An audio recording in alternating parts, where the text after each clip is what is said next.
আমরা যারা এখানে কথা বলছি পাহাড়ি হিসাবে জুলাই গণ অভ্যুত্থানের পরবর্তীতে আমাকে বারবার পরিচয় দিতে হচ্ছে আমি এখানকার জনগোষ্ঠী কিনা, আমি বাংলাদেশি কিনা।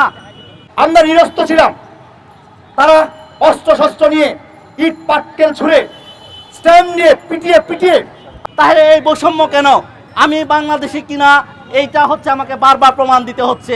আমরা নিরস্ত ছিলাম, তারা অস্ত্র শস্ত্র নিয়ে ইট পাটকেল ছুঁড়ে স্ট্যাম্প নিয়ে পিটিয়ে পিটিয়ে আপনারা দেখেছেন আমাদের 17 জন ভাই বোনকে তারা আহত করেছেন। তার মধ্যে 3 জনের অবস্থা খুবই গুরুতর, তাদেরকে উন্নত চিকিৎসার জন্য আমরা বাংলাদেশ স্পেশালাইজড হসপিটালে প্রেরণ করেছি। আজকে এই সরকার যে অন্তর্বর্তীকালীন সরকার, যাদেরকে বলা হয় অভ্যুত্থানের সরকার, আমরা মনে করেছিলাম বাংলাদেশ থেকে হয়তো আর বৈষম্য শব্দটা চিরতরে মুছে যাবে, কিন্তু আমরা কি দেখতে পেলাম?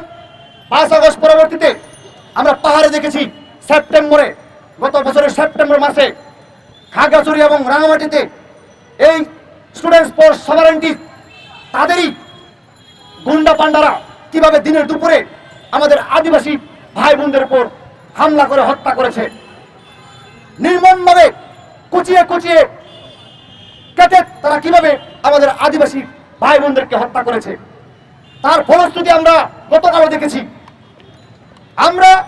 আমরা তো সেই দাবি, আমরা তো খুব খারাপ দাবি করি নাই। একটা গণতান্ত্রিক রাষ্ট্রে আমার কথা বলার অধিকার রয়েছে, প্রত্যেকটি নাগরিকের কথা বলার অধিকার রয়েছে। তার অধিকারের জন্য সভা সমাবেশ থেকে শুরু করে প্রত্যেকটি জায়গায় গণতান্ত্রিক পর্যায়ে আমরা করার চেষ্টা করেছি এবং এখনো গণতান্ত্রিক পর্যায়ে আমরা করে যাচ্ছি। আমরা দেখলাম পুলিশের ভূমিকা ছিল নীরব দর্শকের মতো।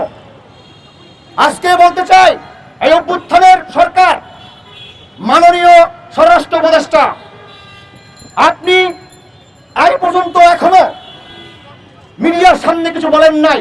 গতকালকে এত বড় হামলা হয়ে গেল ঢাকার বুকে, রাজধানী ঢাকার বুকে, কিন্তু সরকারের পক্ষ থেকে তাদের কোনো বক্তব্য আমরা দেখতে পাই নাই। আমরা যারা এখানে কথা বলছি পাহাড়ি হিসাবে জুলাই গণ অভ্যুত্থানের পরবর্তীতে আমাকে বারবার পরিচয় দিতে হচ্ছে আমি এখানকার জনগোষ্ঠী কিনা, আমি বাংলাদেশি কিনা। তাহলে এই বৈষম্য কেন? আমি বাংলাদেশি কিনা এইটা হচ্ছে আমাকে বারবার প্রমাণ দিতে হচ্ছে।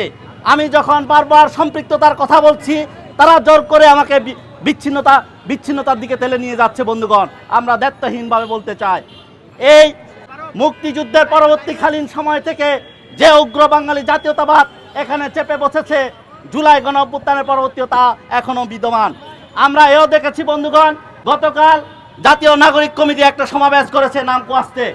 আমরা বলতে চাই, এখানে শহীদ বুয়েটের ছাত্র শহীদ আরাবারকে হত্যা করার পর ছাত্রলীগ যেভাবে নাম কুয়াশতে একটা মিছিল করেছিল, তার প্রতিলক্ষ্যতা আমরা দেখতে পেয়েছি বন্ধুগণ। এখানে বন্ধুগণ স্পষ্টতা এটা আমরা বলতে চাই, যদি যারা প্রকৃত দোষী তারা এখনো ধরাছোঁয়ার বাইরে। সেই সন্ত্রাসী সংগঠনের যে ন্যাক্কারজনক হামলা, সেই ন্যাক্কারজনক হামলার প্রতিবাদে এবং যারা হামলাকারী তাদের সুষ্ঠু তদন্ত করে বিচারের দাবিতে